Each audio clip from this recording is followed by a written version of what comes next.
మనం 175 నియోజకవర్గాల్లో ఏవైతే మన స్వర్ణ నియోజకవర్గ రిపోర్టులన్నీ మనం తయారు చేసుకోవాల్సిన అవసరం ఉంది. ఇప్పటికే వర్క్ షాపులన్నీ పెట్టాం. ఇంకొక పక్కన 2029కి మీరు ఏం చేయగలుగుతారో వర్కౌట్ చేయడం 1 ఇయర్ అయింది.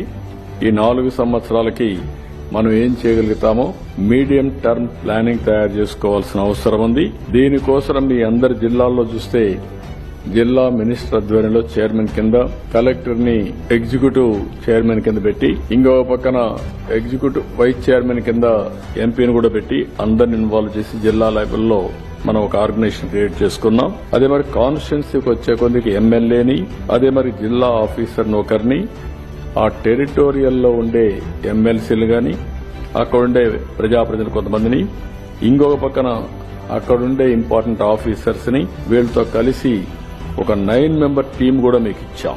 ఇవన్నీ కూడా డే టు డే బేసిస్ లో పనిచేయడానికి ఫుల్ టైం పనిచేసే ఆఫీస్ ని మనం క్రియేట్ చేశాం. ఇప్పుడు మీరు అధికారికంగా కూర్చొని, అఫీషియల్ గా కూర్చొని ఆల్ ఆఫీసర్స్ రమ్మని మీరు ఒక యాక్షన్ ప్లాన్ ఇస్తే ఆ యాక్షన్ ప్లాన్ వాళ్ళు చేసే పరిస్థితికి వస్తారు. అలాంటి ఒక నూతనమైనటువంటి దీనికి మనం శ్రీకారం చుట్టాం.